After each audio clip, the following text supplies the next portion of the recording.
Mukama Yesu yeebazibwe bassebo ne bannyabo abatulaba. Tubaaniriza olunaku olwaleero ku programu yaffe eno. Erinnya eryange nze Ronald nga olwaleero wano wetuli tulina ndina omuyimbi wa gospel. Sigenda mwanjula wala ngenda musaba atweyanjulire atubulireko ku manya ge, then nja kuba mubuuza ebibuuzo tube nga tusobola okugenda maaso. Musumba tusanyusa okulaba. Mukama yeebazibwe. Okusinziira ku kyetutegedde oli muyimbi wa gospel. Kati ngenda kusaba osooke weeyanjulire abakulaba then ntandika okubuuza ebibuuzo. Yenze Sacharyeti olw'ekisa kya Katonda ndi musumba. Okay, Musumba Kisa Charity basewo ne banyagwe tuli naye. Oli muyimbi wa gospel. Twagala otubuulire okuyimba kuno wakutandika ddi, wayiseewo bbanga ki?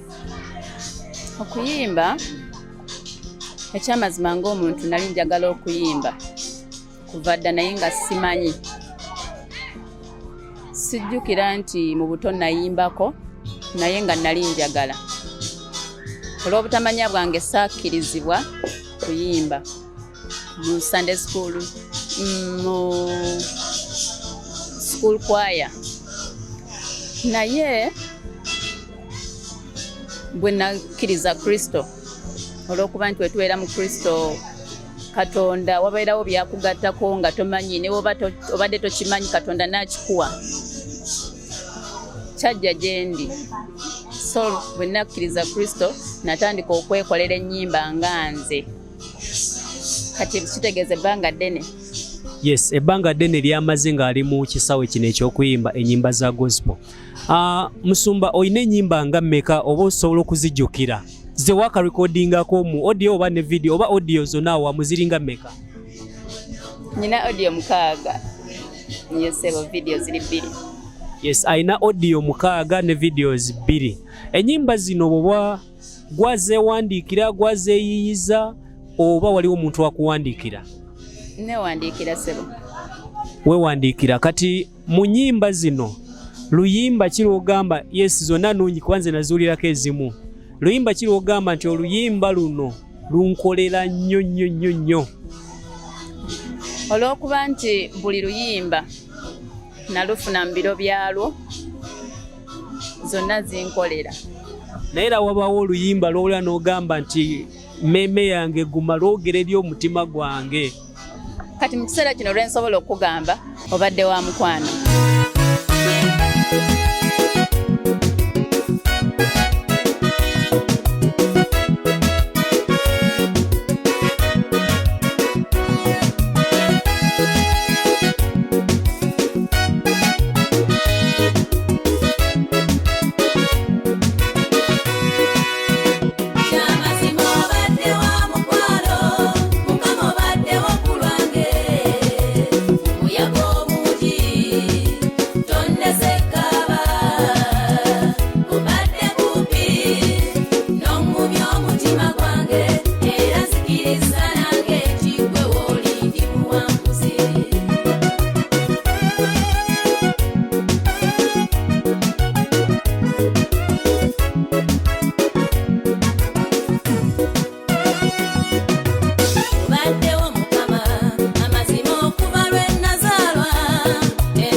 Oluyimba luno obadde wa mukwano.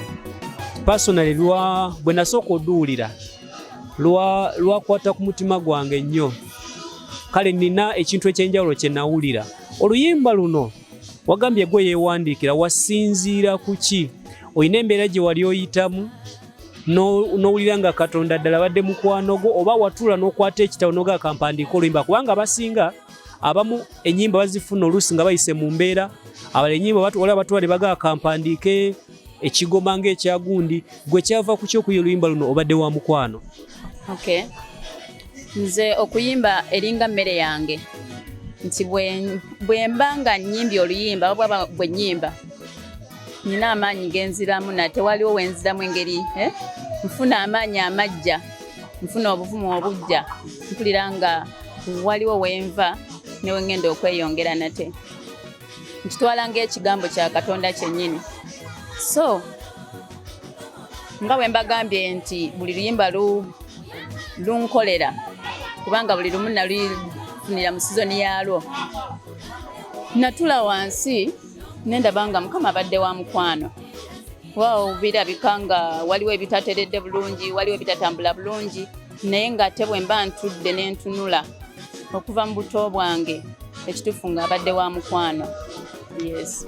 Ng'abadde Katonda. Basawo ne bannyabo, munzikirize tugendeko mu kayimba kano oba mu luyimba luno obadde wa mukwano. Tugenda kuba tukomawo oluvannyuma lw'oluyimba luno, temuvaawo. Koze bikulu gyendi ebitenkanika byesirowoozangako bwe byokoze gyendi, lwaki sikuwa kitiibwa ne kugulumiza kankuyimusenga ennaku zonna. Kyamazima obadde wa mukwano, Mukama obaddewo ku lwange, omuyaga omungi tondese kaaba, obadde kumpi n'omubi omutima gwange, era nzikiriza nange nti gwe wooli ndi muwanguzi. Ndi mugumu nywedde kubandira kwayinza byonna, natya kiwooli ow'omukwano, enjegero zikutudde, ensozo ziseetesa, kankuwa ekitiibwa gwe Mukama akola ebyekisa. Obadde amazima obadde wa mukwano, obadde wa ku lwange, omuyaga omungi tondese kaaba, Mukama obadde kumpi n'omubi omutima gwange, era nzikiriza nange nti gwe wooli ndi muwanguzi.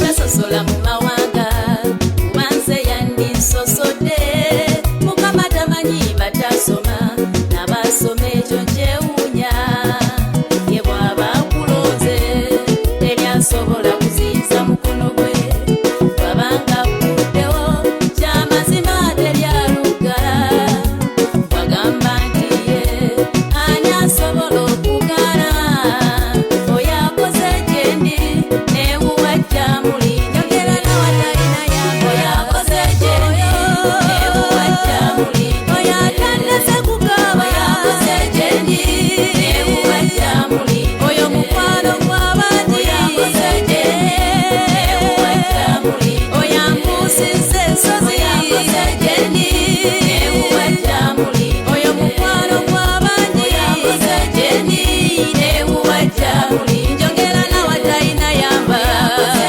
gyendi neewuwa gyamuli, njogera naawe mukwano.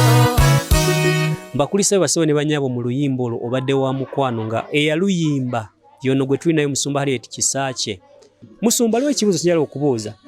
Abantu abamu bagamba nti omuyimbi wa gospel teyandisabye ssente, senga nkuyita oba mu kkanisa gye nsabira, oba ndi Musumba ne kuyinda mu kkanisa emu gy'oweereze, abamu bagamba nti tewandisabye ssente ng'omuyimbi wa gospel. Naye ate nze nnyinza okuba n'endowooza enjala, kubanga gospel ono muteekamu ssente, ogenda mu studio ne transport okutambula okugenda wa gy'oba olaze. Ekintu ekyo kyogerako ki? Sente zeetaagibwa, naye wabaawo olaba nga ekyamazima bw'ona omusaba sente ogenda mulemesa. Olumu ng'omuyimbi oba oteekeddwa okweteekamu, naye ate bw'oba nga gy'ogenze baweereddwa omukisa, kyamagezi gwe gwenkyalidde oba nkyalidde nange okubaako kyenkola gyali. Yeah. Okay, so kisinziira omuyimbi wa gospel gwatulaba tekyandibadde kyamagezi okusinziira ku Musumba Kisaaki okugenda mu kuyimba ng'otunuulidde nti ngenda kola ssente wandikikoze nga buweereza. Kati Musumba nga tuteetera okumaliriza, oli maama, oli mukyala mufumbo, ate oli musumba. Ebintu bino ebisatu n'ekyokuna ndowooza olina bizinesi z'okola obikwasaganya otya gwe ng'omuntu omu, era magezi ki ge tuyinza okuyambako omuntu ali eyo ng'oluusi Katonda yamuyita kuweereza mu music oba mu kintu ekirala kyonna naye nga teyeekwasa nina famire sisobola, nina omulimu sisobola, gw'okikola otya, magezi g'oyinza otuwa? Bayibuli etugamba obuweereza butandikira waka, busookera waka. Nze era ntera okugamba abantu amaka go we gaba gakulemye, simanyi oba nkyogera mu butamanya, naye oba tosobola kugondera muntu gw'oli naye waka, ne mu Kristo togenda kusobola. Katonda waliwo olwo yayogera n'agamba nti bwe muba temusobola kwagala abo be mulabako, nange temusobola kunjagala, oyinza otya okwagala nze gw'otalabangako ate nga gw'olabyeko tosobodde mwagala? So obuweereza butandikira waka. Nze kusaidi yange infact bwe nafumbirwa namala omwaka mulamba nga siina kyenkola, mwami wange yaŋŋamba tobaako kyokola, tula weetegereze. Omwaka mulamba. So bwe najja era ne ntuula ng'omulimu gwange gwakuba ngalo mu kyaki, namusanga olwedde alina obuweereza. So natuula omwaka ogwo ne gugwako, era bye nali nabyo ebikadde najja nyina ennyimba zange naŋŋamba ezo za kito. Era siina luyimba lwe ŋŋamba nti nali nalwo mu buwala olwaleero nga nduyina. Waliyo oluyimba nali ndwagala nnyo kuba lwantambuza mu bulokozi mu bulamu bwange. Lwayoga Mukama mmanyi, wammanya nga sinnazaalwa, buno obulamu bwange nabwo bumanya bwe bunaabeera. Oh Mukama mmanyi, nze mmanyi nti wammanya era ekyo kyekiŋŋumya. Nali ndwagala nnyo, lwannyamba. Nalujja mu kyawandiikibwa ekiri mu Yeremiya 1. Era nze bwe nalokokola olwe lunyiriri olwankuuma obulamu bwange bwonna, nga bwe wembaako wentuuka muga Mukama nkola ki? Mmanyi bwe nayimbanga olimba ne nfunamu nenziramu obujja. Naye bwe nafumbirwa ne baŋŋamba za kito by'okuyimba ne mbivaako nga sikusobola kukola ki? Naye saalekera awo. Yadde nga natuula omwaka ogwo nasigala nze ng'omuntu olw'okuba nti nabagambye emmere yange. Ng'era ntuula wansi nenfuna ennyimba zange nenzeeyimbira nga nze omuntu, nenziwandiika nga nze omuntu. Kati ntandikira ewaka, bwe mmaliriza ewaka then ndyoka nzira mbuweereza. Yes, basawo ne banyawo gwe tuli naye Musumba Kisaaki Harriet nga muyimbi wa gospel era nga alina concert. Njala kusaba abantu mwenna abali eyo oba muli balokole n'abatali, naddala okusingira ddala abalokole kanjogere nabo tuyige, tutandike okuba nga tuwagira abantu bano, tutandike okuba nga twewagira. Abantu b'ensi Musumba balina engeri gye beewagiramu, naye ate ng'enne waffe mu kanisa kikyaliko. So kwe kusaba kwange nti gwali eyo funayo kiteeke mu mutima gwo nti olina okuwagira omuyimbi wa gospel, kubanga ennyimba zino zitukolamu nnyo omulimu ogw'amaanyi. Kati Musumba nga tumaliriza twagala obeeko omuntu gw'obubaka ng'otudde mu kamera eno nga ali eyo Katonda alina kyamuyita okola naye ng'alimu okutya n'atandika ntya. Oluusi amu tugamba saasoma, sirina ssente, nyambala bubi, ebintu ng'ebyo excuses zetutera okwekwasa. So omuntu nga Katonda alina kyeyamugamba okwo naye ng'akyatudde agamba nandibadde nkola kino naye ate nina abaana, nandibadde nkola kino naye ate saasoma, omuwa magezi ki? Amagezi gempa omuntu ali eyo, Katonda waba akuwadde ekirabo kikozese. Katonda ayagala nnyo okukola n'omuntu eyeewaddeyo okukola. kyova olaba asanga Musa ambuuza oyina ki ku ekyo ky'oyina oyinza okuba toyina ssente naye ekirabo ekyo Katonda kyakuwadde kikozese yimirira mu kubanga awo olaba nga olinga atayina yimirira Katonda agenda kuleetera abantu bakugattako naawe weewuunye munnange biyinza okuba ng'ebizibu mu ntandikwa naye gwe yimirira okkiriza Katonda nti ye mukozi w'ebisuubirwa n'ebitasuubirwa. Bassebo ne bannyabo tweyanzanya akaseera ke mutowadde. Ono abadde omusumba Harriet Kisakye nga muyimbi wa gospel. Olunaku olw'enkya alina concert. Bane ngenda saba music we mu munonye ku YouTube kwali TikTok gyali ne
Mutima